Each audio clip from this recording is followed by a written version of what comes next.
Hi, good evening.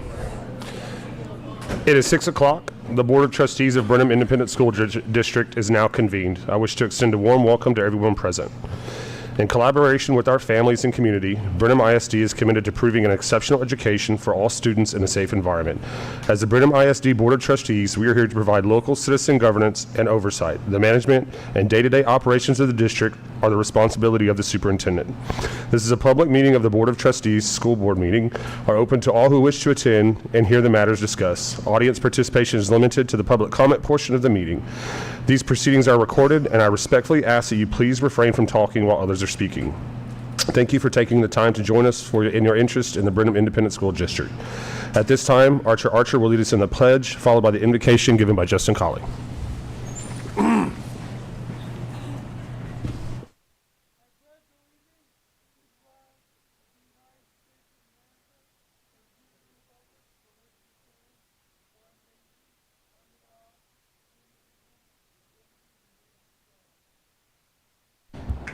Let's bow our heads together.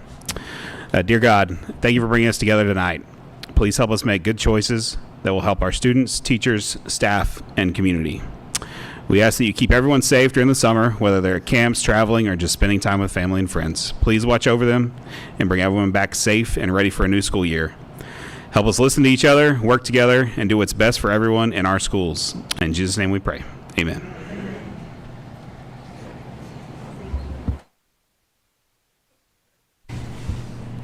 Okay, we're going to start off with special recognition. Coach Oates.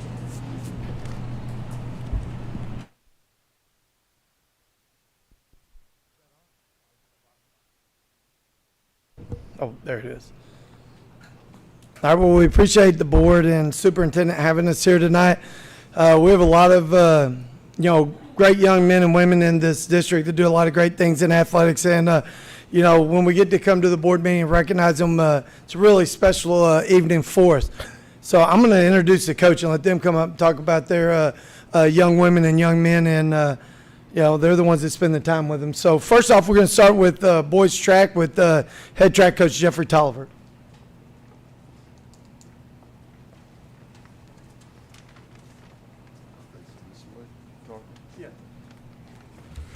All right, good evening. Thank you for giving me this opportunity to recognize our track and field area and regional qualifiers. On our girls' side, we had 4 athletes qualify and compete at the area track meet. They were Lainey Appling in the 300 hurdles, sophomore Janiyah Mathis triple jump, junior Polly Graves in triple jump, and senior Adriana Phillips, who placed 4th in the 300 hurdles and advanced to the regional track meet. At this time, I'd like to call up the couple boy athletes that we have here. On the boys' side, we advanced from district to area in all 3 relays, which is a 4x1, 4x2, and a 4x4. Come on up, guys. Members of the 4x1 was senior Jamar Dixon, senior Isaac Powell, junior Cartel Brown, and sophomore Legic Brown, with alternate Traylon Kelly. These young men also made up the 4x2 relay that also advanced to the regional track meet. The 4x2 relay made the finals at the regional meet and placed 6th place. When they ran that race, they ran a race against the third fastest in the world in the 4x2. We finished 6th place. The mile relay also advanced from both area and regional meet, and that consisted of sophomore Ryder Stewart, Isaac Powell, Jamar Dixon, Ledrick Walker, and alternate Traylon Kelly. I would just like to say thank you to these young men that showed up tonight. I know there's not many here, but a lot of these kids are out working, and so just thank you to these 2 young men for being here tonight, and thank you. Can we wait and take a picture when we get them all up here together? That'd be all right? All right, so next is going to be our golf coach, Earl Hathaway.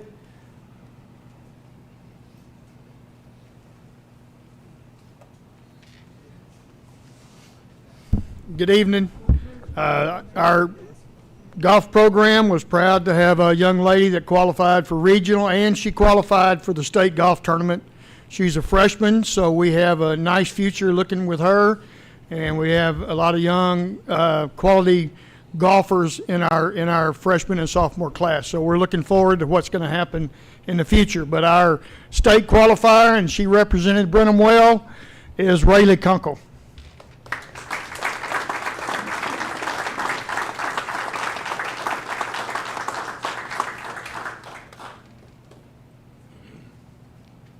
Okay, next is our head girls softball coach, Katie Roberts.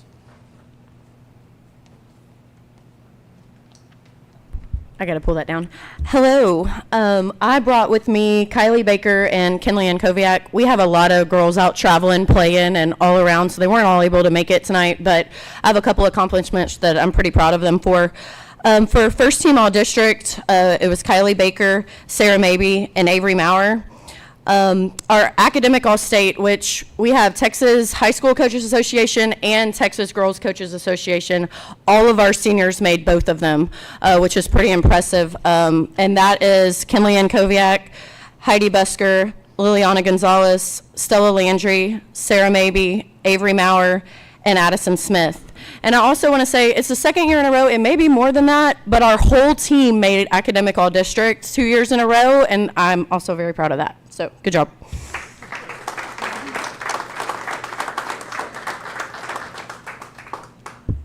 Okay, and representing Cub baseball tonight, Coach Joswiak, if you'll come up and.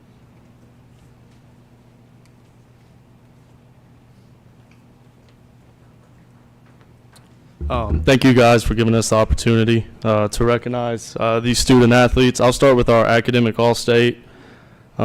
Senior Brett Campbell, first team. Senior Blaine Bartlett, second team. And seniors Austin Maurer, Brody Heyman, and Grady G were honorable mention. Our all-district and all-state superlatives, all 8 of these guys we return with three of which were sophomores this year. So again, the future's bright. Unanimous first team pitcher Dawson Kime, who's with us tonight. First team catcher Brody Tucker. Unanimous first team middle infielder Dalton Hart. And unanimous first team designated hitter Drake Binky. Dalton and Drake were also second team all-state middle infielder and outfielder, yeah. Right? Second team pitcher Luke Hardy. Second team middle infielder Landry Mendoza, and second team third baseman Caleb Maurer. And then sophomore Braden Steele, honorable mention pitcher. Appreciate you guys.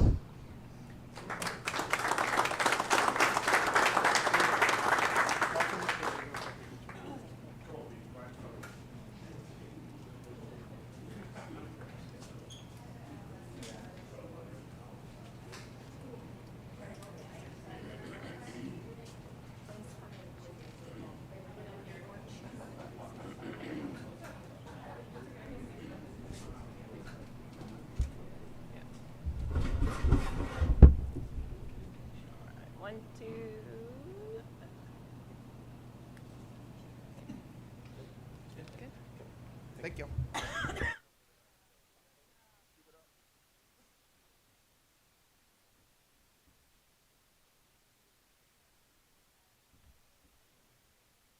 See that I was here.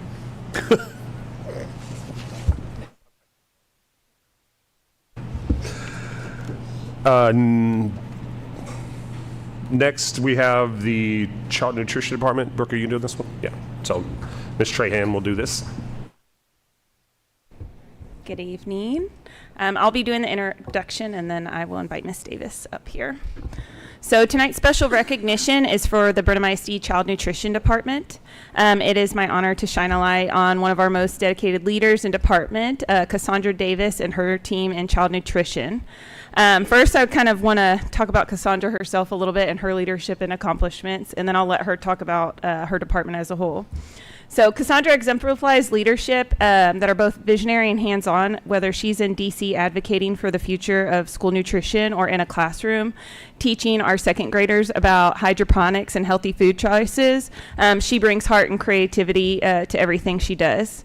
Even most recently, while she was out of state, she answered the call literally when our team had to rapidly respond to relocate our summer meals. Due to the emergency weather repairs. So with only a few days notice, she worked and coordinated with her team alongside of many hands to help move and reestablish the summer meals by Wednesday, making sure no child missed a meal. They continued the service while they relocated everything. And so just getting the job done and just doing what has to be done. So tonight we celebrate not only her day-to-day excellence, but the recognition that's pouring in from across the state and country for her and her team. So Cassandra herself has been named the 2025 School Nutrition Association Texas Director of the Year, statewide prestigious award. Acknowledging her outstanding leadership. Our Child Nutrition Department team won first place in the Texas Fruit and Vegetable Day contest for their creative approach to celebrating Texas-grown produce and promoting healthy eating. They also earned the Cream of the Crop Award, which is the highest tier in the Texas Department of Agriculture's Farm Fresh Challenge, recognizing their efforts in local sourcing, agriculture education, and community outreach. And they have been awarded 4 national honors through the Healthy Meals Initiative and Action for Healthy Kids, which I'll let Cassandra expand on in a little bit. So in addition, Cassandra also serves as the education chair for the Texas Association of School Nutrition. She's actually entering her 4th year, and this is an elected state leadership position. So she helps shape what school nutrition practices for thousands of districts across Texas look like. So we're so grateful for her leadership here in Brenham ISD, her tireless dedication, and her entire child nutrition team to keep our students healthy, engaged, and ready to learn every day. Please join me in welcoming Cassandra Davis to share more about these achievements and the incredible work happening in a Brenham ISD child nutrition team.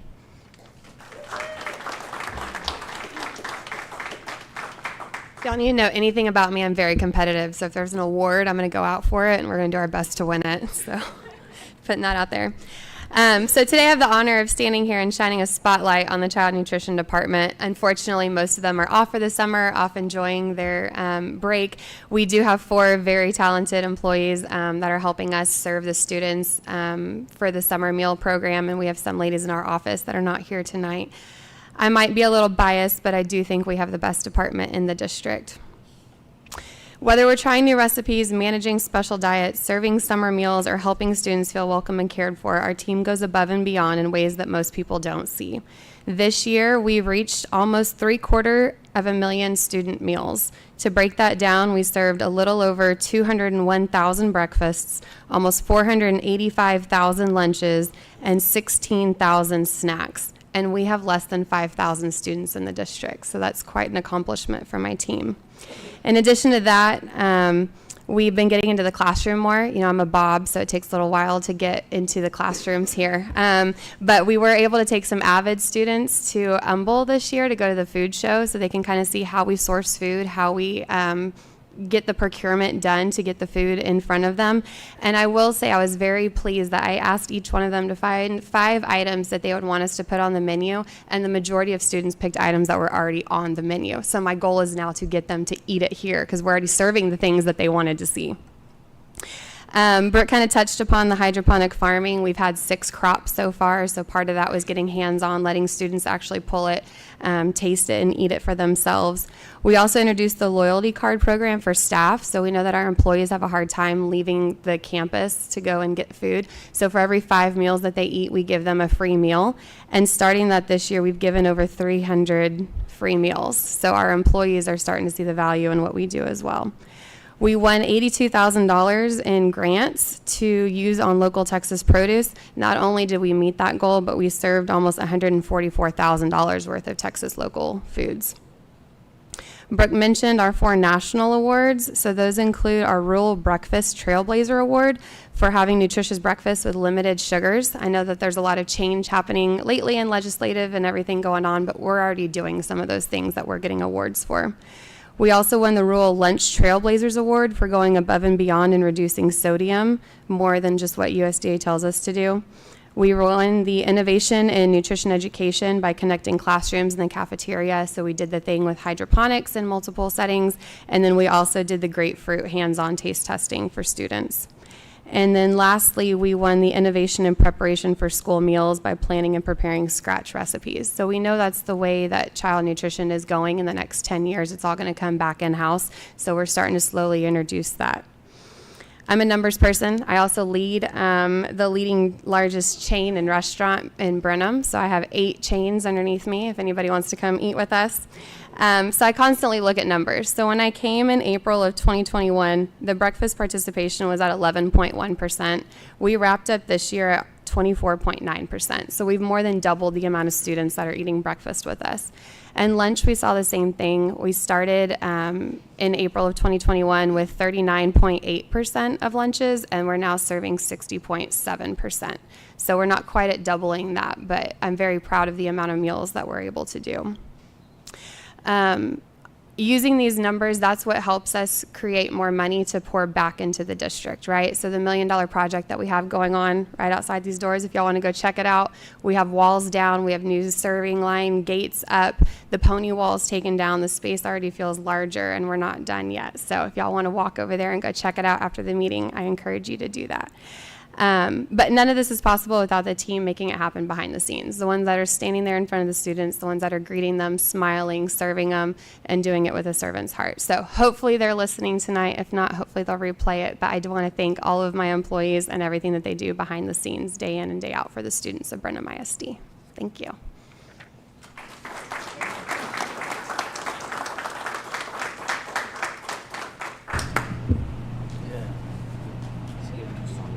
That's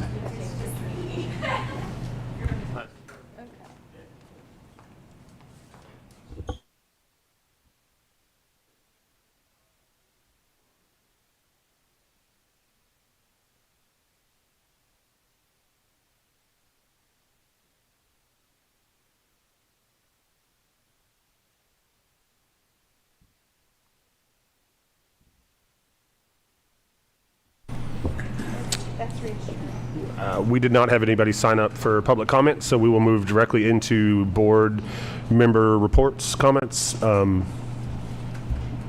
we will start with you. None? None.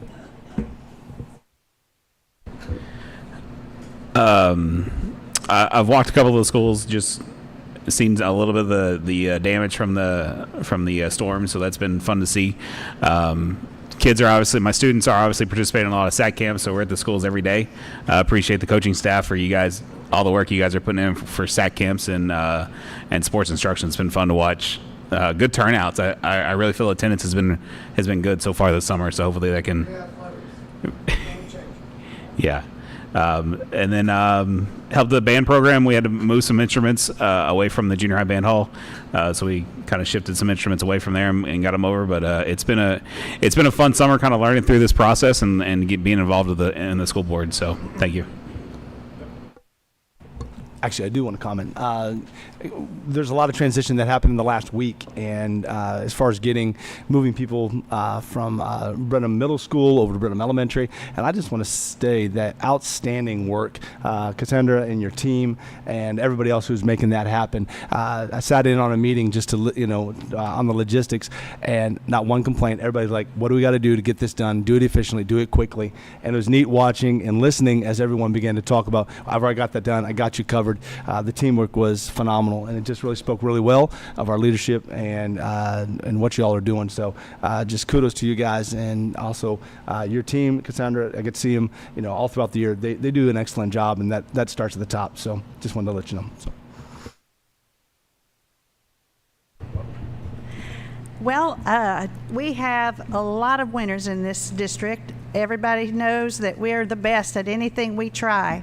And I want to give some kudos to some folks who went to the Brazos Valley Education Awards. We had quite a few people who participated, and we are pleased to announce to announce that Misty Davis was Professional of the Year. She represents Brenham Elementary School. And then Heather Caldas was Teacher of the Year, representing Brenham High School. And she also received the Red Apple for the most votes. And then there was somebody else in this room who was Superintendent of the Year. And so we are thankful for all of these people and what they do for us in this district, and we're very proud of them, and we know that we have so many winners here, and we appreciate it. And thank you, Clay, for being our leader. Appreciate it. I actually don't have anything. Raven?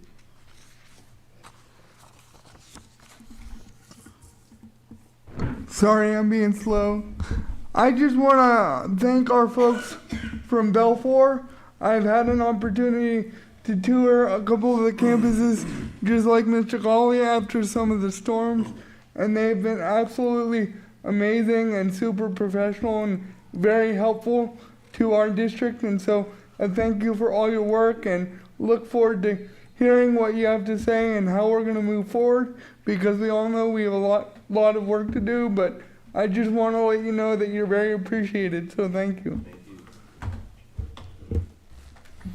Okay. Next, we have the Superintendent's Monthly Update. Yeah, let me mention just a few things here. Good evening, first of all.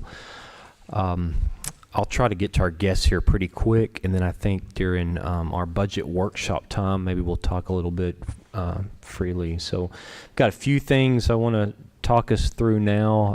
This is a very busy summer. It's proven to be a very, very busy summer with all the things that already go on, especially during the legislative session, the many moving parts. And there are many moving parts. I know that, of course, House Bill 2 has gotten most of the attention. There's so many considerations, from property tax and revenue, beyond budget. Of course, teacher compensation and staff compensation is part of House Bill 2. Early childhood success, there's been some curriculum changes. There's been some changes with student safety and discipline, and some good changes, but still these make for a lot of moving parts and things we have to figure out before you can adopt a budget just here in a couple of months. So just a lot of moving parts, and with that I want to say thank you to the staff who puts in so much time and attention. Cassandra, great job with what you do with that department, and then personally in your professional life. It's been very impressive. I'm so fortunate to have people like this around me, and that speaks to the success that we've had. So I will continue to give you updates through emails with the many changes from school safety, extended ISS time. There's been some things with, of course, safety and security allotment money. We were even talking through today. Well, we've met some of these obligations. We pay for some of these things already out of the general fund. So how is that going to look? Being able to push some of that money back into the general fund, how can that help with staff raises, et cetera? So would love to say that we had all that figured out by the end of this week, but that's not going to be the case. We work a lot of hours, so trying to wrap our heads around it and have something ready to present to you in the very near future. So like I say, when we get to our finance update and a little bit of what we're going to call a budget workshop, so we can sort of open the dialogue, I've asked Sarah Brooke to chime in as Daryl's speaking. I'll do the same, so we'll make that a little bit of a workshop time so I can get through this moment here. Christy apologizes for not being here. She had a family medical situation she had to be at. So one other thing I wanted to mention before we get to our guests, which involves our guests a little bit, is that we've been focused so much on this strategic planning committee. We had an ambassador program, as y'all know, that worked with us through the school year, kind of looking at behind the scenes of the school business, what it takes to run a school business. They heard from our great leaders like Cassandra about what it takes to run her department. We heard from technology, Brittany and her department, and transportation, and on and on. So they got a real look at behind the scenes. And we kind of rolled that into any of them that wanted to be a part of the strategic planning committee, a few you board members and some other leadership across the community. We even opened it up to our committee this last meeting and said, hey, if there's somebody that you feel should be in this room that's not here, then invite them. So we need it to be a working size committee, but at the same time, we want people to be involved in whatever is next for Brenham ISD. So that first meeting, we sort of worked through financial parameters, what's possible, really, financially speaking. The second meeting, we talked more wide range about all the many needs of the district, not just facilities, but what are our academic desires? What are our desires for curriculum instruction, but also for our athletic programs and our fine arts programs? What are the desires of the school district as a community, and et cetera, et cetera? All of that is sort of the ecology of the school system is what we sort of worked through. In this third meeting, we'll get into some of those facility needs. We have some real needs in this district. I think people are recognizing that. Some real needs that we need to address, some needs that probably should have been addressed 10, 15 years ago, and some needs that need to be addressed over these next 5 years. So what does that look like? What can we address here in the near future? What can we continue to work with for the next year to 5 years? But let's start working as a strategic planning committee that makes some suggestions to this board about what's next for Brenham ISD. So I say that to kind of tee up our next item. Jared, I'll let you move us forward, and then I'll introduce them, okay? Okay. So we had some recent storm damage.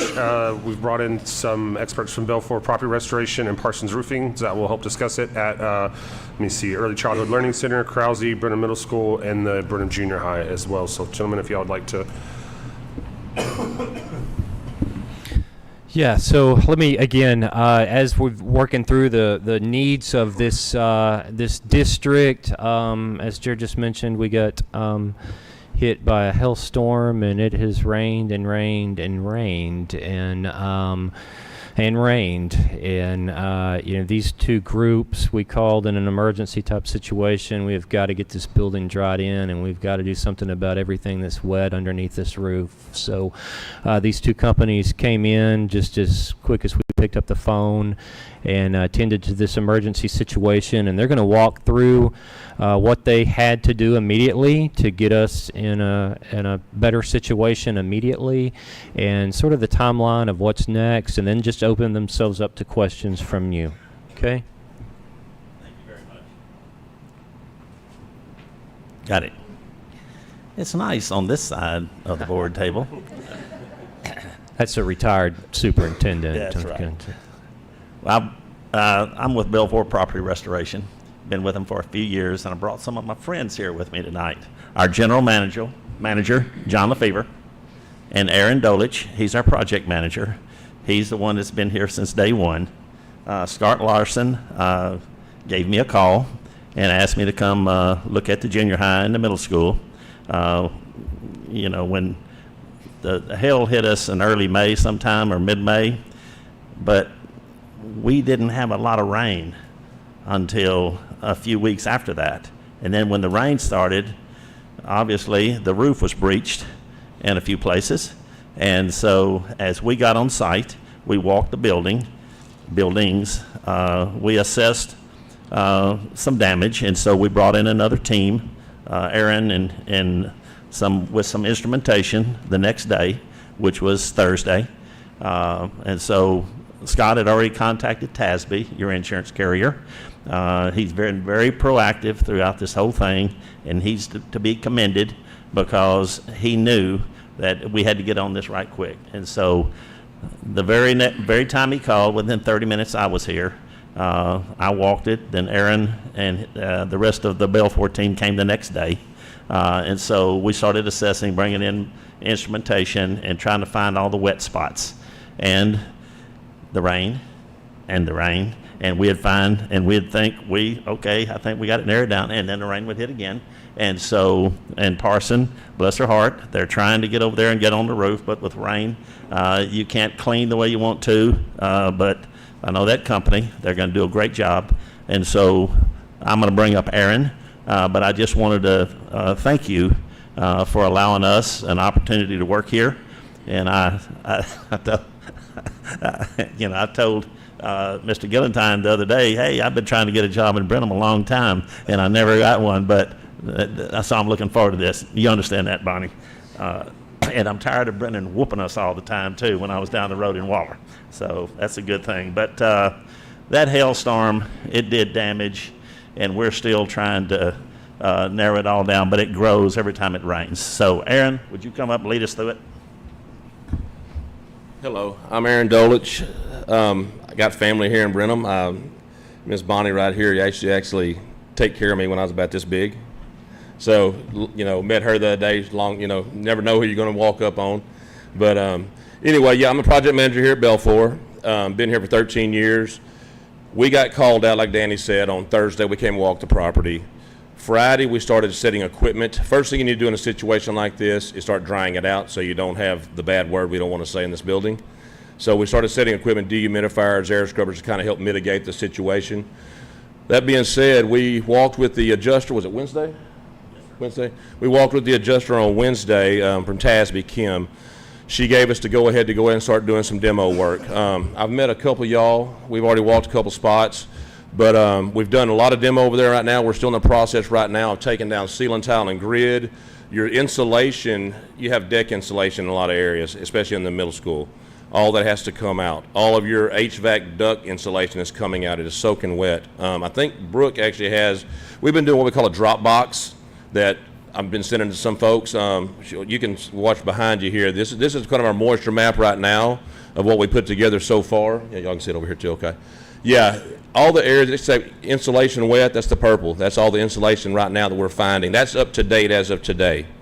We're still going through the area right now. Like I said, every time it rains, I'm finding more stuff. We come through every day with our cameras. We're putting meters to it, checking everything out. So there's still a lot of areas that, like I said, we probably found 3, 4, 5 more areas today alone just in some of the back classrooms. But that's that. You see the equipments, the circles, the ceiling tiles that are wet coming on there. Now we had to get the insulation, all the ceiling tiles gone. So, that was original ceiling tiles that were out that y'all had taken out when we got to this site. It's all gone now. So that's for the middle school. This right here, this is kind of our instruments. You can see we're poking the insulation right here on the left-hand side. It says 100%. That's a moisture meter. The other one's our camera. When you see it changes colors, that's where we know it's wet. That's some of the insulation we actually took out. So everything's 100% wet over there.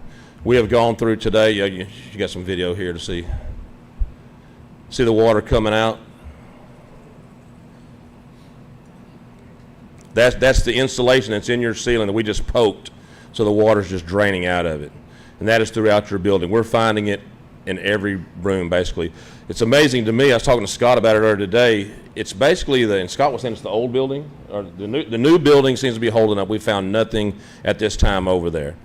Even with all the rains coming in, like I said, we're finding new stuff daily. Haven't seen anything over in that area. You have 2 spots right by your cafeteria that are old, that have been there. They're not even wet. So that area seems to be pretty good, but the rest of the building is pretty much, this right here that's the band hall, looks like. Yeah, that's the band hall. This is the junior.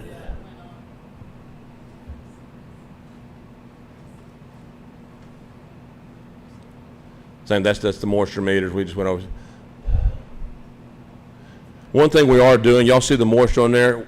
With all of our equipment, everything we have set, all of our meters, we do we call weekly equipment sheets. So every day we're monitoring every wall, every ceiling, testing to make sure if it's drying or not.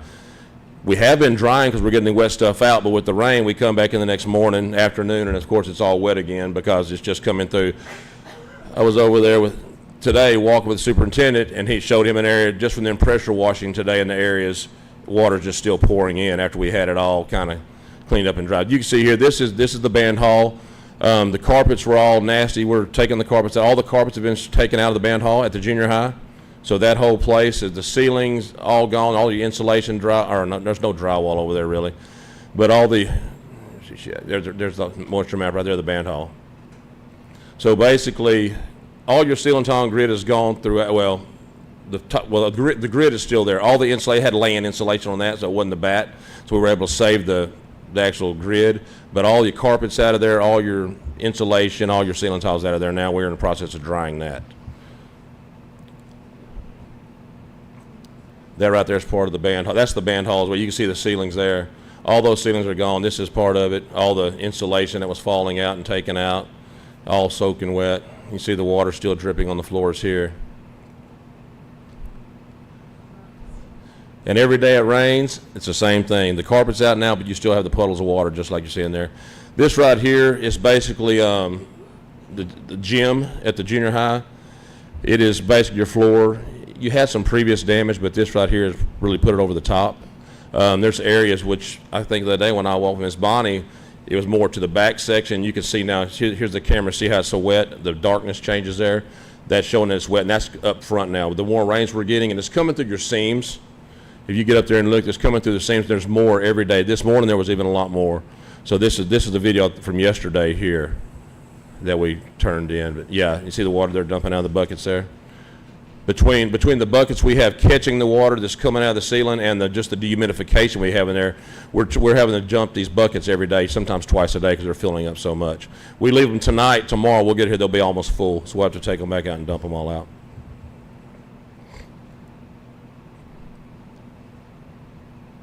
This is the auditorium. Auditorium has a lot of wet ceiling tiles. You have an exterior wall that has some water coming in. The adjuster allowed us to cut a section of it out. I cut a 2x2 section out. It's bone dry in there, but there's water running down your wall every time it rains. There's part of it here. A lot of the insulation, that's us. That's your balcony area. That's us yesterday extracting the water. Right there at that balcony area where she's at, it's covered in water. You have a row of ceiling tiles that are falling out or will be taken out, and the wall directly in front of her will need to be cut out. That's the only area of the drywall in there that we found that is wet and just so saturated that it's got to come out. You can see the hole down below on the left-hand side there. That's the hole we cut out for the insurance company just to check. It's a concrete wall behind there, but the drywall itself was fine. But you have issues not only with the roof, but with your envelope outside. The exterior needs to be addressed somehow to kind of stop the water intrusion from low and coming up from the top. That's just see, there's a meter right there, and that's in the wall right there, and it's within acceptable levels. So you're dry there, but there's water still coming down the wall. Yeah, this is the office. Kind of saying, there's our moisture map here. You had a lot of water in the kitchen. You have a pipe that's coming out of the ceiling in the kitchen area, the break room there. Water's just dumping in every time it rains, just like a faucet. So we have buckets there, we're dumping. Your vault area, right up there behind the principal's office, it's a steady drip. Since we've been here since last Thursday, before we started doing anything, there's just a steady drip filling up buckets over there. So hopefully when Parsons gets up there and is able to get up there, they'll be able to seal that up because it's nonstop. And that's part of the problem going into the principal's office is coming down the concrete wall and then rolling into her office. So when you get a ton of rain, it just fills up. But we've already, in that area there, we've already came in and we've had equipment running since Thursday. We have cleaned and treated the carpets. Everything in there, if we keep it dry, we'll be in good shape. There's the pipe I was just talking about. That's the break room right there. Right over to your right. I don't know if he'll show it on here or not. Hopefully he does. See, it was all over the table. There it is right there. See the water just pouring out of it.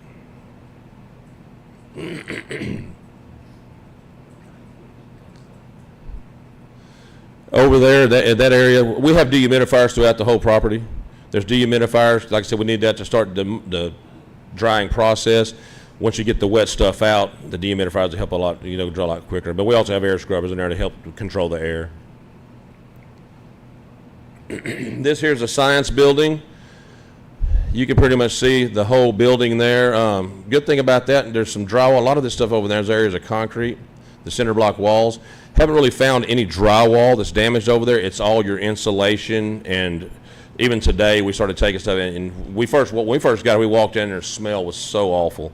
Now that we're getting that wet insulation out of there, and some of that, there was in the entryway, you walk in the front little door, carpet, we got all that out, it's just mud and caked in dirt.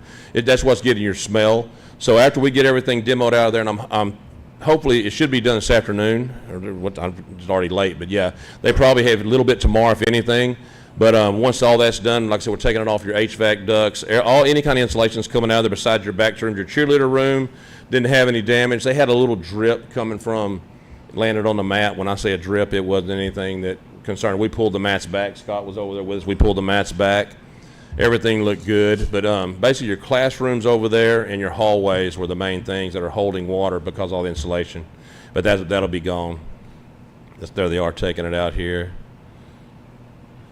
We want to try to keep humidity levels. One thing with the dehumidification, you want humidity levels to be 60% or below on any time, any kind of moisture, whether it's, in this room here. I mean, it feels good in here, but a lot of times people think cold is going to help. Cold's not going to help. Your humidity levels, if they're high, if they're over 60%, that's where you have an opportunity to have bad things happen. So as long as your humidities are low, you can combat the problem and dry the place out.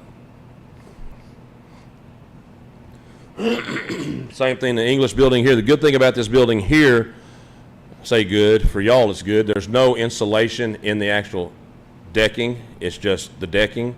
This right here you see, that's all the ceiling tiles that have been taken out. Like I said, daily we're finding more.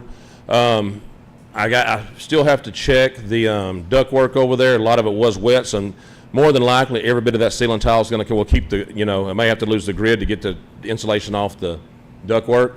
But I'm trying to do as least damage as we can, but at the same time, I want to get out what's wet because I don't want you guys having a problem later on. Same thing, that's just some areas. That's the ceiling tiles that are coming in daily. See the water. You have one wall, that may be it right there. There's one wall, I don't know if the picture's in here or not.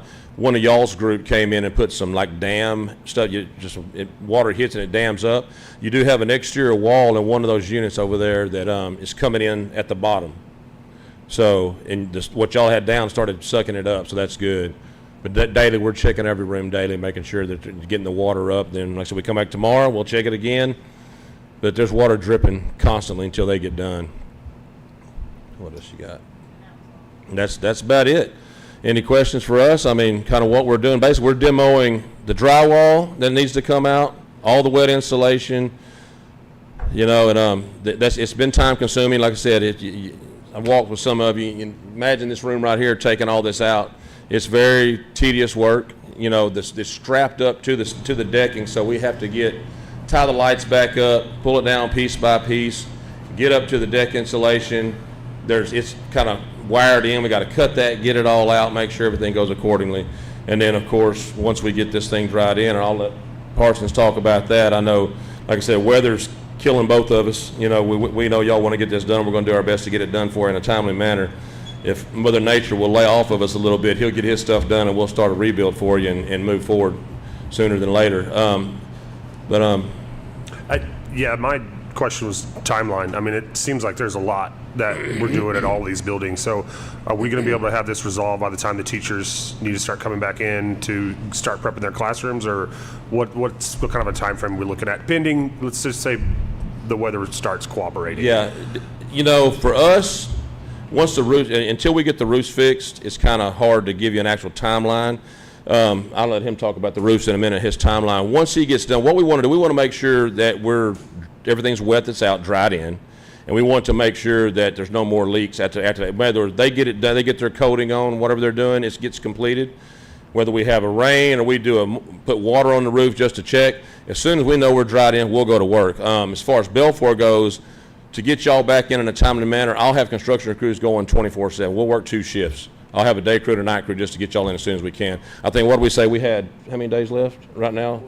45 days right now, to basically August 1st. A lot of my thing is, and I'm already working on it, material-wise, like the insulation that I'm getting, it's 2 to 3 weeks out. So I'm trying to order that stuff now, to have it here. That way, when that roof's dry, I've got guys in here going. We will have guys doing drywall and insulation at the same time. So I'll have guys in and out of here.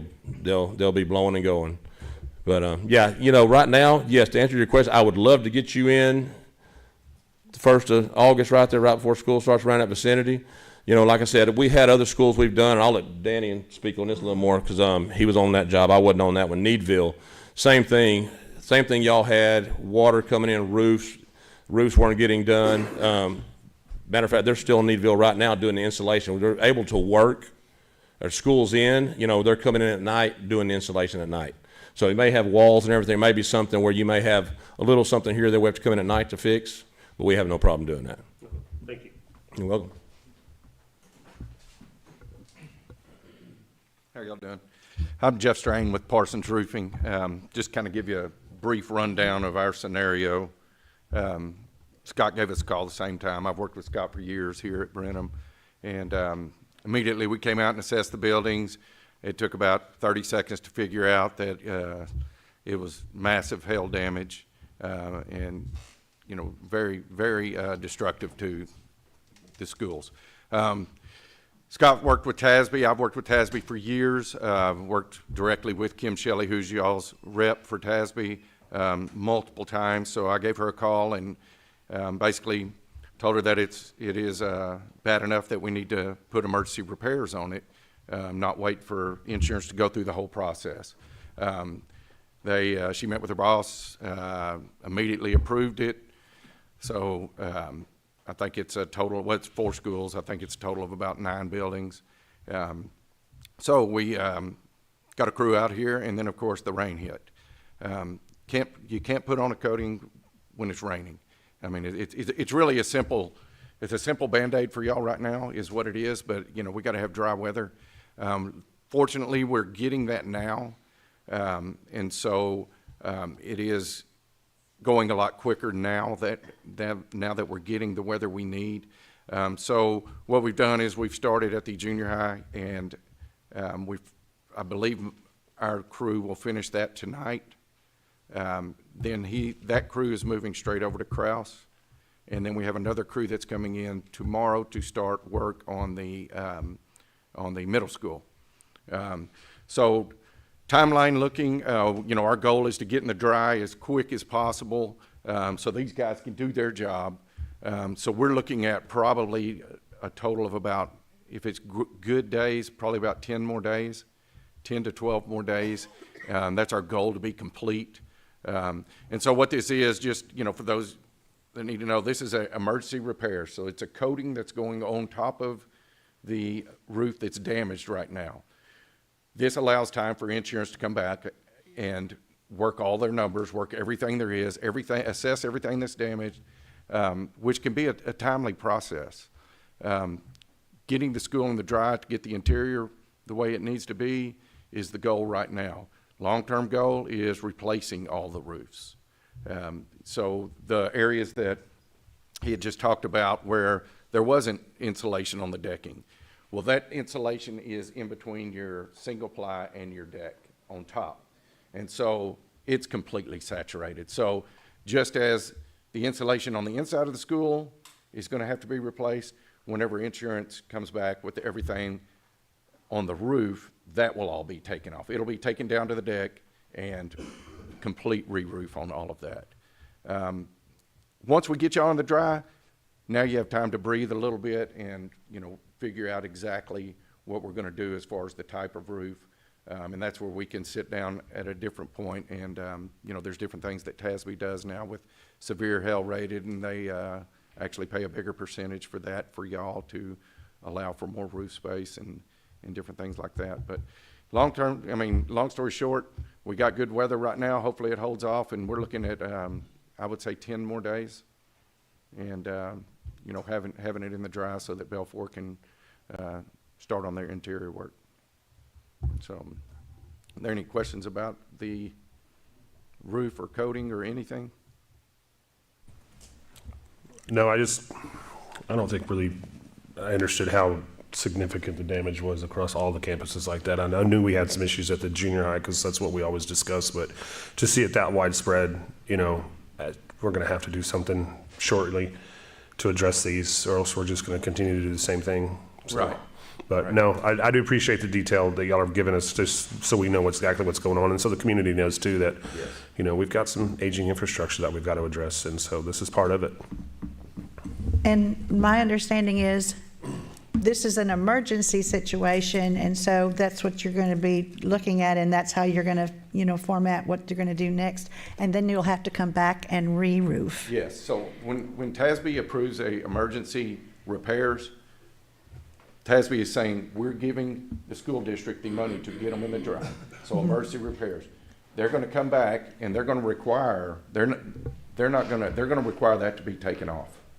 Okay, so they're gonna come back and their insurance, your insurance is going to, have a whole different scope of work.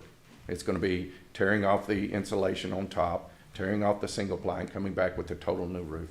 Wow. And that will be during the school year, or? You can do that during the school year, yes. That's not, I mean, having 365 days a year. I mean, there's Yeah. school districts that are constantly having roofs put on while students. And so, you know, that comes down to working with the campus leaders and saying, what days can we, what days can't we, where do we not need to be, where do we need to be, and different things like that, which we deal with every day. Thank you. One quick question. Yes. The sealant that you're doing right now, how long can that stay without it being, you know, and still be viable? The coating that you're putting on top right now, how long can it stay? It could hold for a year. A year, okay. Yeah, I mean, depending on weather, all of it depends on weather. You know, this is just it's basically an elastomeric coating is going straight over it. And so it's not your permanent solution by any means, but it's good enough to keep you in the dry till we get everything done. And then those roofs will stay on and as we take them off and put on new roofs. Hey, one more quick question, and this may be for Scott. But we've got emergency proposals for both ECLC and Krause. Is there any water intrusion in those schools, or are those schools? As far as the emergency roof coating, or? Well, so we've got roof coatings quotes for both Krause and ECLC. Was there any water damage in those schools, or were those roofs? They're very minimal, just a few spots on sealant tiles here and there. There is damage to the roof, but I don't know, because the roof's not as old as some of these other areas, they withheld a little better, but they can start leaking over time because the fractures are there, and then over time, you know, heating up, getting hot, cold, whatever, they will open up and start leaking more. Okay, perfect. And that's what, and to speak on that, that's what TASB's, when they looked at the roofs, the two that you're talking about right there, that's what their findings were, is that we need to do this because there's already spirals showing, if more showing, more leaking. And so that's why they did those two. Okay, thank you. Yeah, Justin, so to your point, obviously the damage at the middle school and junior high was just obvious to anybody that walked through the building. Once they came out, though, they inspected everything, so. Awesome. Great. Thank you guys very much. Thank you for responding. I want to say, again, kind of echo Sean's points earlier. When this first came about, I called a quick, got everybody on a Google Meets that afternoon. So, you know, from food service to transportation to the campus principals, remember we've got a relationship with Boys and Girls Club. Brenham Next uses our facilities. We've got summer school going on, bilingual summer school, extended year summer school. So just a lot going on, and had to logistically move all that to another facility, new drop-offs for the bus, et cetera, all within a couple of days. So appreciate our team making that happen, and these two teams, Belfour and Parsons, for jumping on this. Appreciate you guys, and we'll be talking again soon. Yes, sir.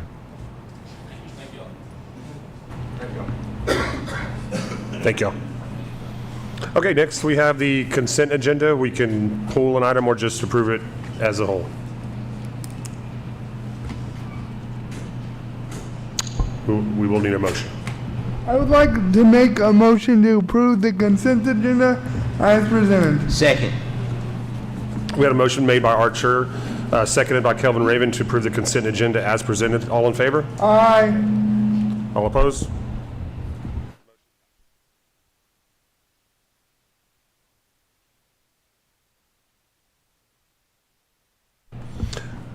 Okay, next we have a budget workshop by Mr. Sinclair.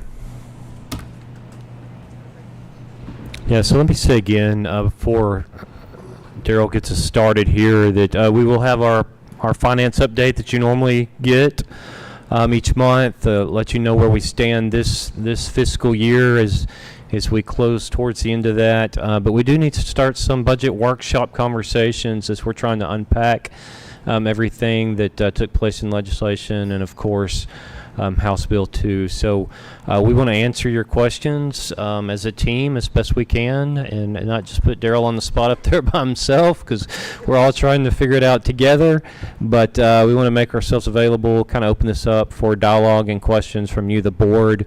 And just know that as we get to this next meeting, we hope to have some more numbers for you, Raven. I know you've asked a couple times about raises. Absolutely, raises and putting some money back in our fund balance are our two priorities. We're not, unfortunately, in a position to start raising budgets for departments and campuses to look much differently than what they did this year. Where we are financially is we absolutely need to do something for our staff, and we already needed to build up our fund balance. As you just heard, we had some very unplanned needs that we had to take care of this summer, and those needs, of course, cost money. So we have to find a way to put some money back in our fund balance, as well as give a well-deserved raise to our employees. So with that, Daryl, are you going to start with the financial report first? Okay. Good evening.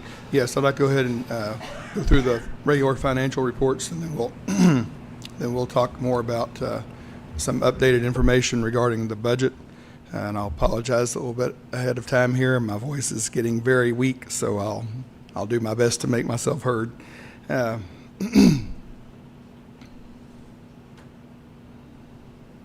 not working. She turned it on already. Yeah, she turned it on. Hitting the down arrow. Oh, sorry, I'm going too fast. Okay. We got a new clicker. All right.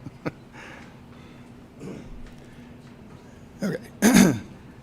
Okay, as usual, we have a report here of our approved revenue, our budgeted revenue versus our actual received revenues. As you can see, we've collected the greatest majority of our revenue so far for the year. As I've mentioned before, tax collections continue on as we go through the summer. They are just much less volume as compared to what we've had earlier in the year. We still have one TEA payment that's outstanding. We'll be getting that in August, and our federal revenue is probably about where it's going to end. We'll have maybe a few more payments in federal revenue, but that's in the general fund. But remember, this is all three funds, so obviously we're still getting federal revenue and food service, and that is part of that number as well. There we go. Okay, our ending attendance rate was just below 95%. We ended at 94.29%. So we did almost very close to making our goal for the year of 95%. And we are still waiting to see exactly how all the PEMS data that will be submitted. I believe it's later this month. Our attendance data for the year gets submitted to TEA, and then we'll be getting updated revenue numbers from TEA in our summary of finance. So we'll be watching to see how that changes here in the next few weeks to month.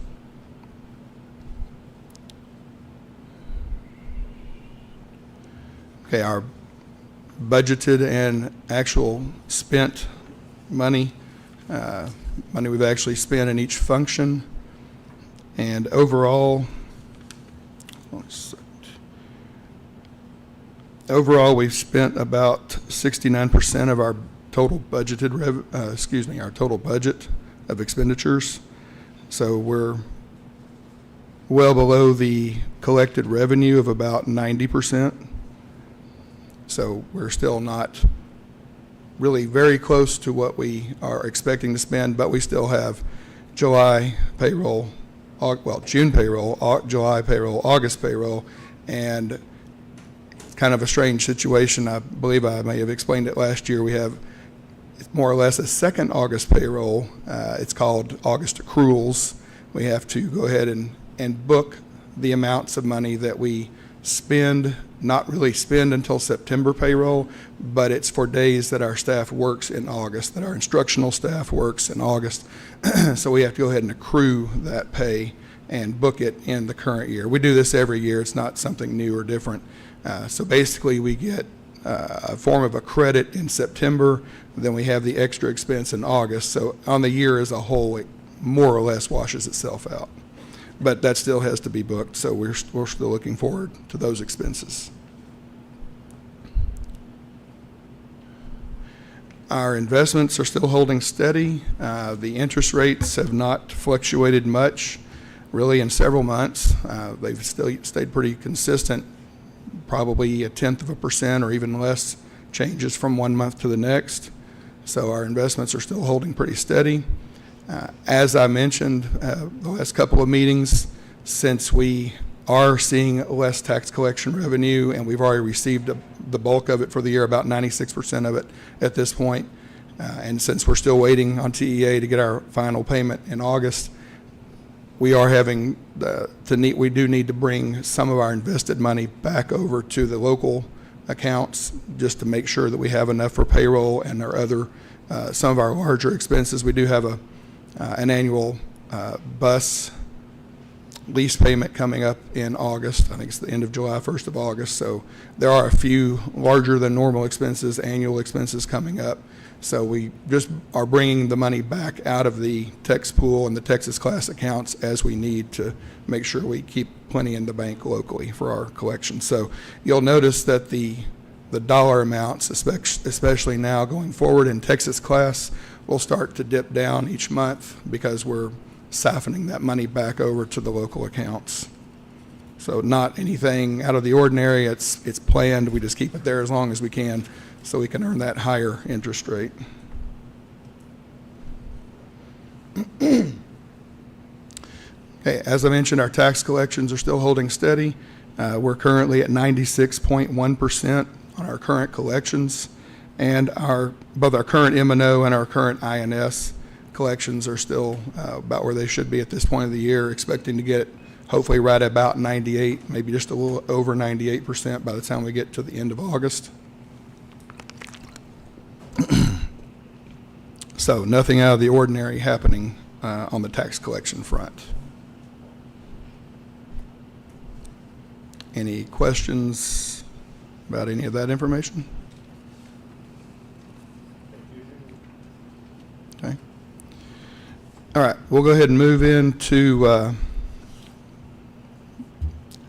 the little bit of data that we know regarding changes in law and funding coming up that will affect our 25-26 budget. As most of you I know have been keeping up and we've been reporting here as well, House Bill 2 did pass. We just received some updated guidance from TEA last Thursday afternoon, giving a little more explanation and a little more information about how some of these funds that have been approved in House Bill 2 can or need to be spent.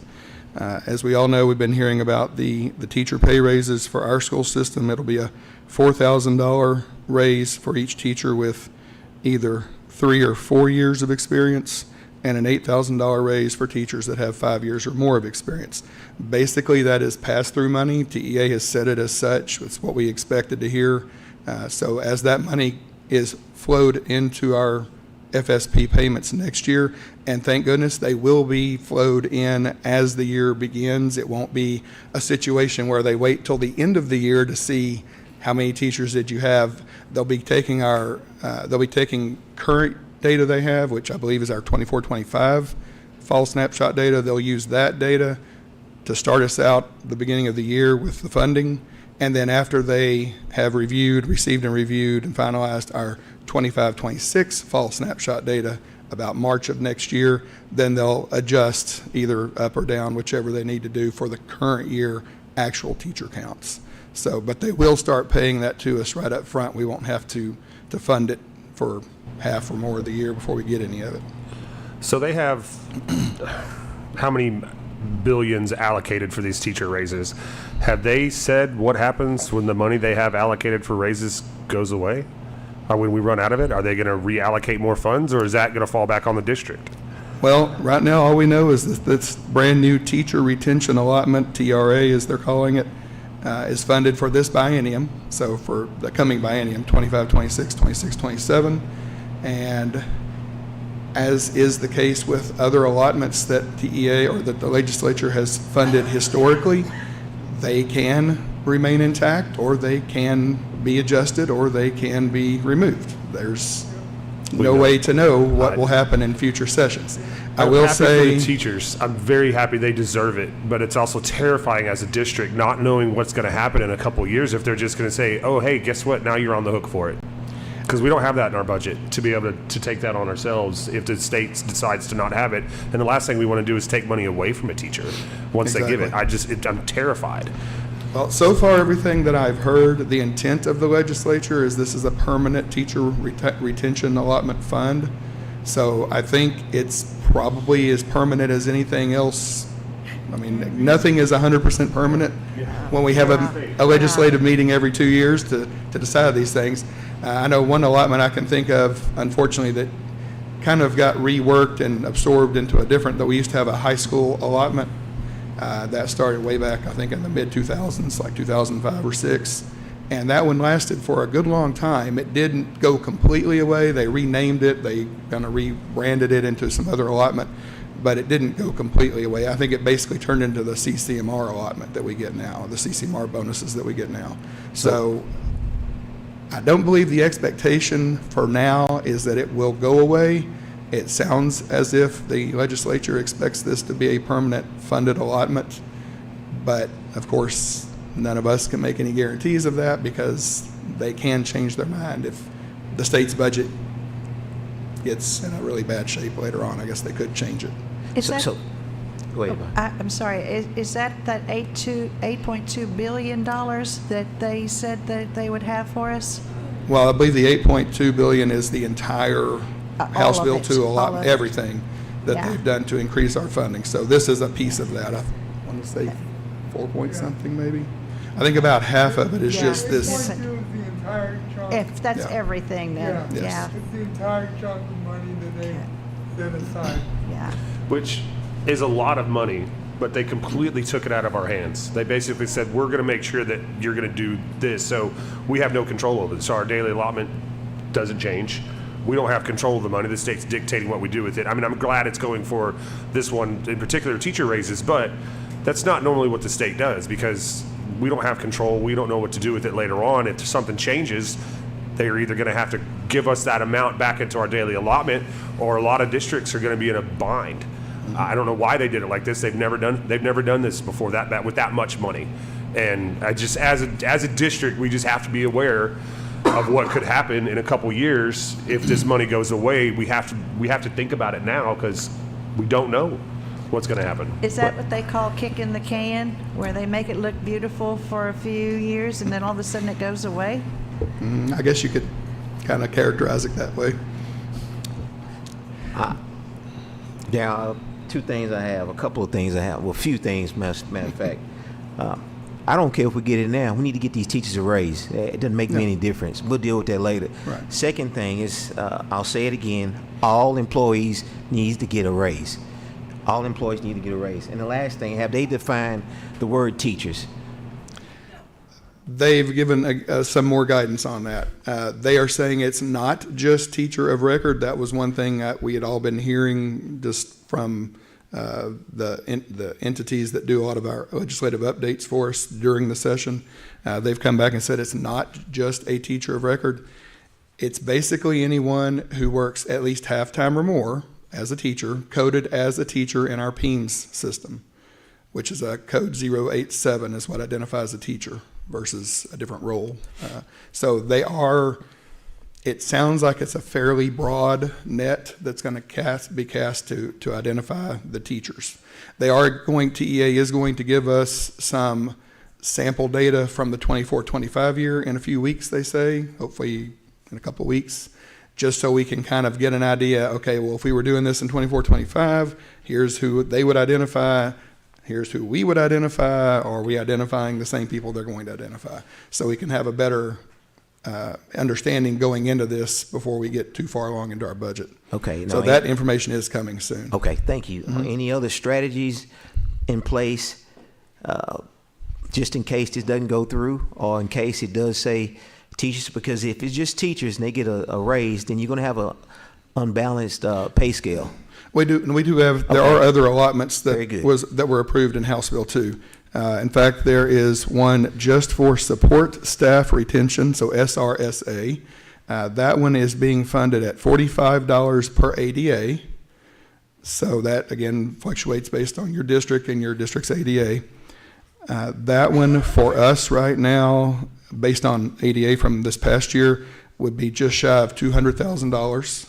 And that can only be used on non-teachers, people who are not in the TRA allotment, and non-administrators. So pretty much anybody else in the district, any support staff, whether they're salaried or hourly, exempt or non-exempt, none of that really matters. It's the rest of the people outside of administrators and the teachers who already have that other funding. So thank you, Darren. Thank you so much. That is a pile of money just for them. So just to be clear, a paraprofessional is not considered a teacher under this definition. Correct. Yes. Got it. Thank you. Mm-hmm. So we got the TRA, we got the SRSA, and that's all directly going to salary increases. And then there is another allotment called the allotment for basic costs, and that is $106 per enrollment. So it's not ADA. It actually generates a little more money because it's enrollment. Enrollment's generally always higher than ADA. So for us, again, using current numbers that we have, that'd be about $500,000, which sounds like a very nice pot of money, and it is. And that money can be used more at our discretion, but part of what that is going to most likely need to be used for, and what they expect us to use it for, is to cover the cost of the benefit increases that go along with the salary increases.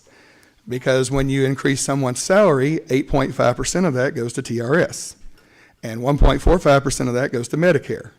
And there's another small, I think it's less than 2%, 1 point something percent, I believe, that goes to TRS. So when you add in 10 to 13% on top of all the new salary increases, that's going to generate new benefit increases. And so this allotment for basic costs is designed to help offset that, which I will say there have been times in the past where the legislature has approved new funding or additional funding or raises, and they have not given us anything for the cost of the benefits that go along with those raises. So at least this time they did give us some money to help cover those costs as well. So I applaud them for thinking that through and allowing for that. So. And they are giving us enrollment, not ADA. Enrollment on that one. Yeah. So yes, $106 times the enrollment, which would be $507,000 right now, based on current numbers we have. Darren, I just want to thank you and your team for explaining. The employees, all they heard was, we're working on it, we're working on it, we're working on it. Well, now you're explaining it, and I think that's a move in the right direction. We're losing teachers, employees, all the above, daily, yearly. We have to do something, and I appreciate you working on that. I know it's going to be hard because we're under mercy of the state, but we got to do something. We got to do something. And again, thank you so much. You're welcome. Thank you. Okay, I think that's about everything on the allotments and what they're used for. Okay, so here's the list that they give for the support staff retention allotment. These are the people that qualify for that. This includes counselors, librarians, school nurses, teacher assistants, custodial staff, food service staff, bus drivers, administrative assistants, and other support staff. So that's the group. After you have the teacher allotment, then that's the group for the support staff allotment. That's what that funding is for. Again, we have not had quite enough time yet to really sit down and start crunching numbers. I'm I'm very hopeful that by the end of this week, I'm going to be able to start putting some actual scenarios together of, okay, a 2% raise would cost this much, and compared to how much do we have, 3% raise this much, how much would we have, just to run some different calculations. I've been working off and on trying to get the current employee data that we have in our system into a manageable state so that I can then put some formulas in and start doing some calculations and predictions. So hopefully by the end of this week, I'll be able to actually get some of that done and have some accurate talking points.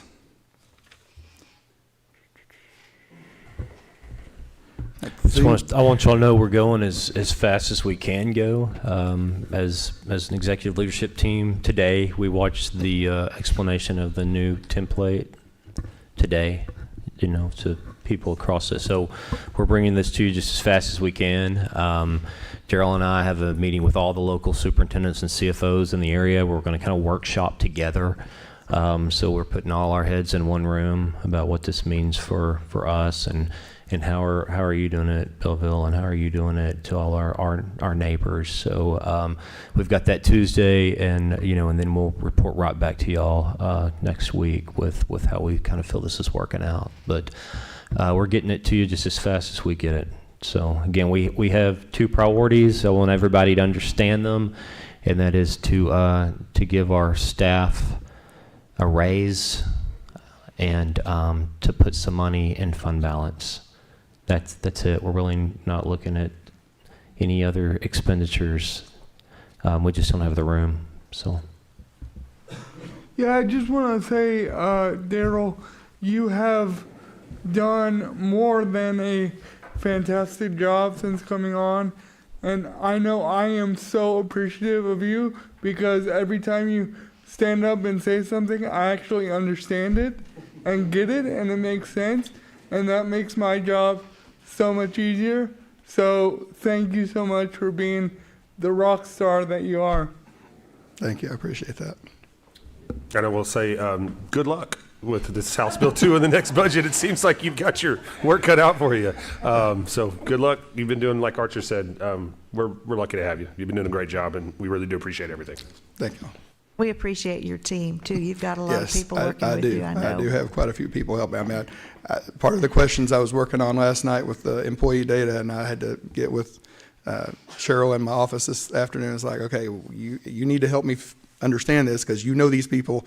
I don't know exactly who does this and who does that, and do we need to keep this, or do we have a special account for that kind of pay? And so, yeah, they're definitely helping me out quite a bit to get all this understood. Any other questions or comments? Everybody good? All right. Well, since you're there, you want to walk us through the budget amendment?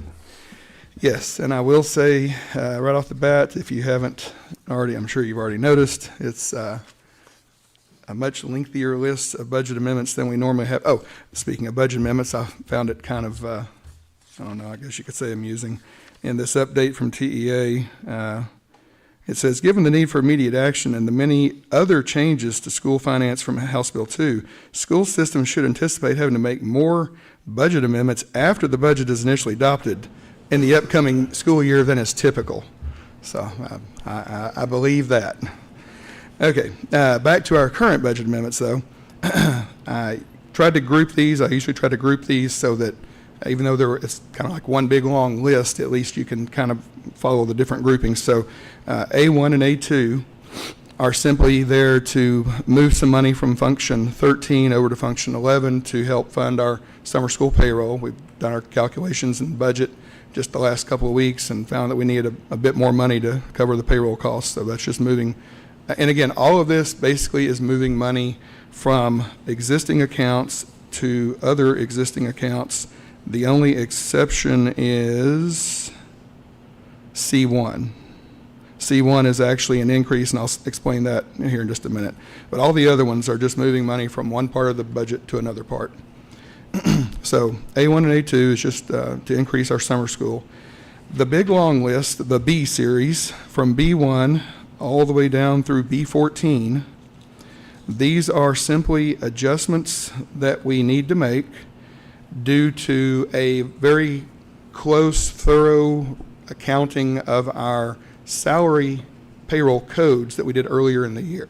So earlier this past school year, we sat down, the HR department, my department, and I believe we had each campus principal in one by one, and went through every staff member's payroll codes to verify that we had everyone coded correctly. The fund number, the function number, the object code number is easy. It's either 6119 or 6129. There's really only two choices. The campus number, that's pretty easy. We know what campus people are on. The program intent code, which is whether it's special ed, regular ed, state comp, GT, CT, CTE, those codes. So we did a very thorough analysis. We reviewed all the payroll codes. We made a lot of changes, I wouldn't even say probably not even maybe a third, but there's still a lot of pieces that we had to manipulate and make updates and changes to. So by doing all that, that fixed the codes we actually use when we run payroll to pay people. But now we need to fix the budgeted amounts, because the way it was budgeted before we did this analysis, we didn't know all this. So now we've got to get the budget caught up to what we've actually been doing, so that we have enough money in all the different functions to make sure we don't overspend functions by the end of the fiscal year when the year is complete. So that's what this is a list of. We worked on this for quite a while, me and a couple people in my office, trying to figure out how to best present it.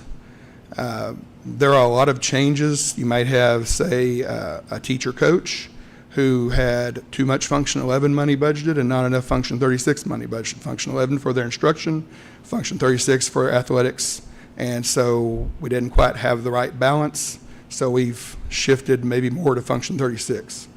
And so all these amendments are simply showing you that we're taking whatever the amount of money is, taking it out of one function, putting it into a different function. And some of them look a little bit repetitive. You'll see there is money coming into Function 36, for example, from multiple other functions, because it depended on how the salaries were coded to begin with, how we budgeted to begin with. So there were a lot of moving pieces. I apologize if this is very confusing. This was the most simple way I could think of, because at first we had money that wasn't the same amount being deducted from one function going to another, and I was thinking that makes it hard to follow if you're seeing, deduct 500,000 here and increase 782,000. Well, where's the other 282,000? Well, this better explains every small piece of it going from point A to point B through the budget. So, any questions about B1 through B14? Excuse me? The Tom Green. Oh, okay. Then, well, I got one more. The C1 and the C2, real quick before we get to Tom Green. C1, we have additional money that came in for the AP exams that we did not actually budget enough for. So this is the overage over what we already had in the budget, so that we can we post it as revenue. We've done this with insurance collections and other things throughout the year. So because we had more money come in than we had in the budget, we need to be able to spend that money to pay for the exams. So we need to increase the actual original budget by this amount of money, and we still need about 11,000 more, which is what C2 is. And again, that's just shifting from one fund to another, so that we have enough in place in the proper account code so we can pay the AP exam fees. So that's all that one is. Okay, then finally the Tom Green budget here. We have a 2016 maintenance tax note series that we are still paying on. We've been paying on it obviously since 2016. The annual payment on that is about $440,000, I believe. That comes due in August. It's just a one-time a year payment. And so we originally budgeted enough in the Tom Green Fund to cover that cost. But as I mentioned, because of some HVAC issues we had earlier that we did not anticipate, we had to reallocate at the time. And so now we need to shore that back up, shore that account back up to make sure we have enough in that account in time to make that $440,000 payment when we get to August. So that's what this is, adding another $179,000 to make sure it's in that. And that we're taking that, right now we're taking it out of budgetary fund balance, which is not real fund balance, actual fund balance, Our actual fund balance this year began about $518,000. So that's what was left over after last year's audit was complete. And so we have that much cushion to supplement the actual new revenue we had from Tom Green Fund this year. And so we did an amendment earlier in the year, I believe this was April. And so we've already moved 123,000. We're planning on taking 123,000 of that. This will take another 179. So that'll still leave us with a positive actual fund balance as long as we don't make any other changes between now and the end of August. And we shouldn't. We should not need to. So we will still have a plus fund balance in this fund. Okay. Thank you for that explanation. Mm-hmm. Okay. Daryl, thank you for doing this and keeping it as simple as possible. I will make a motion to approve the proposed budget amendments as presented. Okay, we have a motion made by Justin Colley, seconded by Bonnie, to approve the budget amendments as presented. All in favor? Aye. All against? Motion carried. Thank y'all. Okay, next we consider possible approval of the Community Eligible Provision CEP program. And Ms. Cassandra Davis, you have the floor. All right, good evening. Thank you for letting me talk again. As you may recall, last month we discussed the option of adopting community eligibility provision. Tonight I'm just here to follow up on that conversation and answer any questions that you may have about what that program looks like to move forward. Just kind of a recap, CEP is a federally funded program that allows us to serve free breakfast and lunch to all students regardless of their household income without having to accept applications. There's no verification, no process, just being able to feed students every day with a free meal. So right now, how this would affect our families just financially, an elementary student currently pays about $5 for breakfast and lunch if they were to eat with us every day. With 171 school days, that's $850 per year. So a family with 2 students in elementary would be saving about $1,700 a year if we switch over to this program. There's nothing that you guys need to do on your end. It saves money for the district just in terms of negative balances and value meals. If there's any questions, I'm more than happy to answer them, but I know y'all heard it last month, so I don't want to just repeat and drag on. How much money did we owe the district? How much did we have to pay your program last year for lunches? Last school year, ending in May of yes. This year. Between the value meals and negative balance, about $36,000. So that would be $36,000 that we could put back into our budget to use elsewhere for anything else if we vote yes to this program. So to me, it seems like a no-brainer. I mean, if we have the opportunity to give lunches to everybody for free and the district saves money on top of that, I mean, it's a win-win. So thank you for doing the research on this. Thank you for bringing it to us, and this is a great opportunity for the district. I hope all the parents realize that this is a big deal for them because, I mean, especially if you've got several children. I have 3 in the district, yeah. yes. And so this is a big way to save money. And, I mean, it also, I think, because sometimes in the past, kids didn't want to try things, or there are kids out there that just want to bring a lunch every day. This is going to encourage those kids to try this out, and I know parents are going to love it. Be sure y'all write this in the newspaper. This is huge. We're saving a lot of money here, and it sounds like a great program. I can't think of anything that would be, a deficit for us here. So thank you much. I just want to say there's not a lot of items that I come to a board meeting actually thrilled to vote for, but this is one of them, and I'm super excited to get it going. So thank you for all your work, and I know Kyle was very instrumental in doing some research as well, so appreciate him and his help, and Clay, and I'm just very excited about this, so thank you.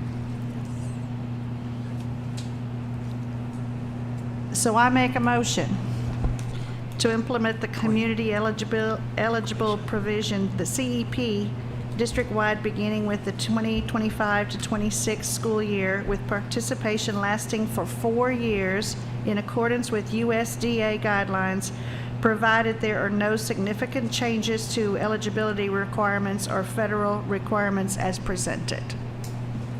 Second. Thank you. We're not done yet. Still got to vote on it. Bonnie Brinkmeyer made a motion, seconded by Justin Colley, to implement the community eligible provision CEP district-wide beginning with the 2025-2026 school year, with participation lasting for 4 years in accordance with the USDA guidelines, provided there are no significant changes to eligibility criteria or federal requirements as presented. All in favor? Aye. Motion carries. Congratulations. Thanks for all the hard work. Yay.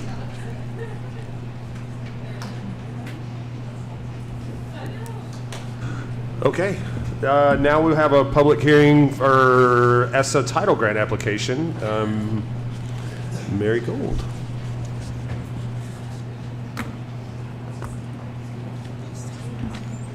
Just in case.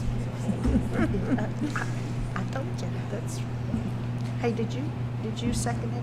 This one? Okay, I couldn't hear. Yep, you're right.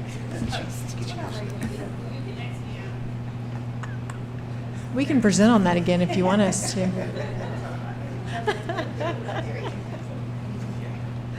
Yes. All right, board, this is a public notice and an opportunity for public comment. There will be nothing for you to vote on this. We just have to let the public know that we do apply for the ESSA grant, and ESSA is Every Student Success Act. And when I say ESSA, we are talking about Title I, Title II, Title III, and Title IV.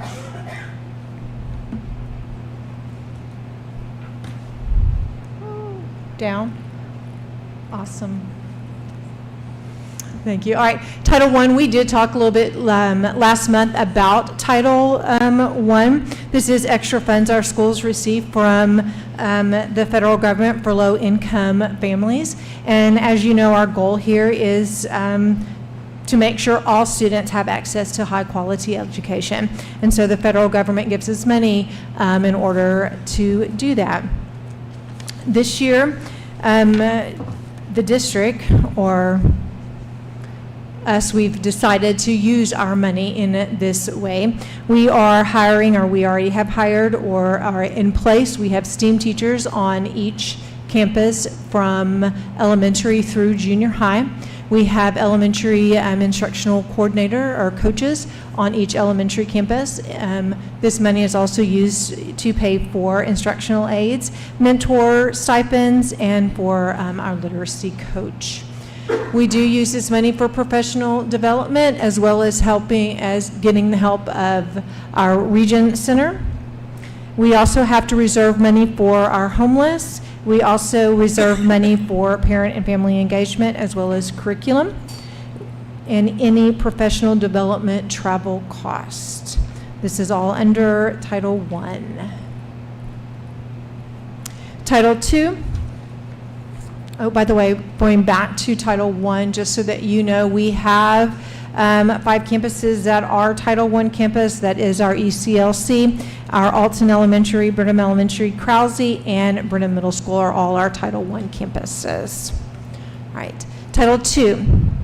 Title II provides funds to help improve teaching and leadership in our school. Its goal is to raise student achievement by supporting teachers, principals, and other school leaders with training and resources, helping helping more educators become highly effective in the classroom, making sure students from low-income families and minority backgrounds have access to strong, effective teachers and leaders. In this situation, we do have some payrolls that we do pay for. We have for a district instructional coordinator. We pay for our technology coordinator and our PLC facilitator stipends. With this, there is also professional development, which is where we spend a great deal of our money. We do have some private nonprofits that do have access to part of our Title II money, and as well as curriculum and any professional development travel costs under Title II. Title III. Title III provides extra support to help students who are learning English including immigrant children and youth. The goal is to help these students become fluent in English and succeed in their school subjects, and they can meet the same academic standards as all other students. In this area, we do pay for part of our literacy instructional coach, again, any kind of professional development and curriculum, as well as any travel costs that may incur. And finally, we have Title IV. Title IV provides funding to help improve learning for all students. The goal is to give students more well-rounded educational opportunities, create safe and supportive learning environments, and use technology in ways that boost student achievement and build digital skills. We do pay for part of a STEAM teacher out of this fund. We also have professional development and IXL learning, as well as provide STEAM supplies for our STEAM teachers from Title IV.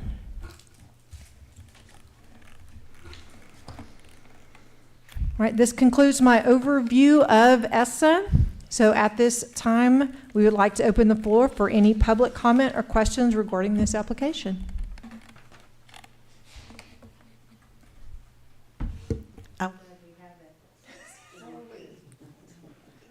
Yes, so are we. Okay, thank you very much. Thank you. Thank you. Next, we have monthly reports for information purposes, and unless y'all have any questions, we can just take action on the final. Absolutely, yeah. Do y'all just want to take action on the final one instead of going in an executive session? Okay, what's the will of the board? Oh, yeah. Mrs. Cook, do you mind coming up You and? caught play off guard. You moved it I talked about it beforehand. Yes, they are very sure of you, Jordan. No need to go in executive session to discuss you. They are happy to have you. So I would like Mrs. Cook, please, to introduce her new soon-to-be, with your approval, assistant principal of Krause Elementary. So we would like to introduce Mrs. Jordan Kapczynski. She is returning to us. She spent several years teaching at Alton Elementary School. She left for some other opportunities to get some other administrative experience and has willingly decided to come back and join Brenham ISD, and we are so happy to have her. So.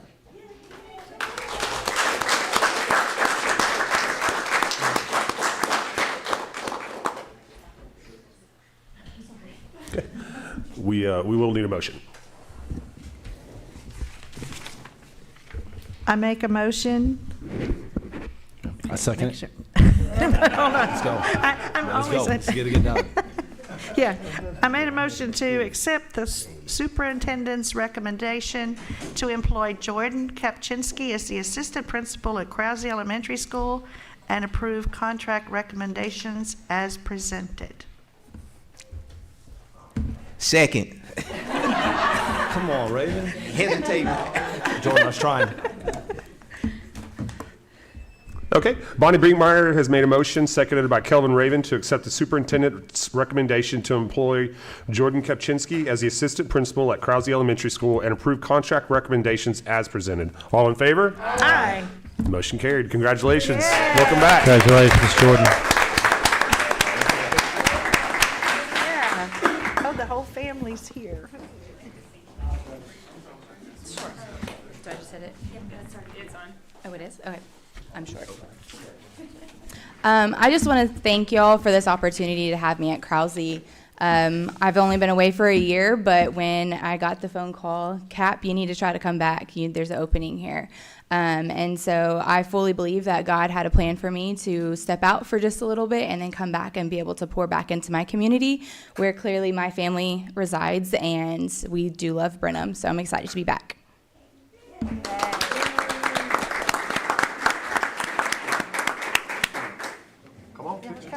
Come over here.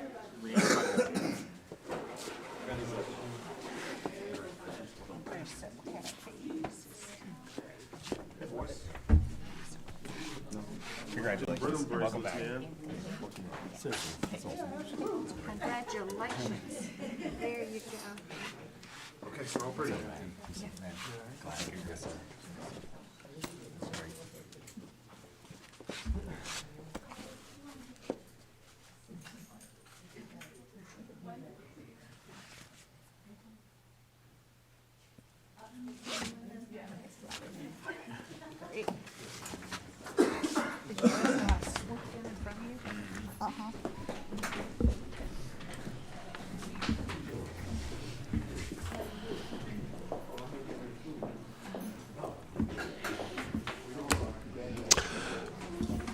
Okay, it is 7:39 with no further business before the board. The meeting is adjourned.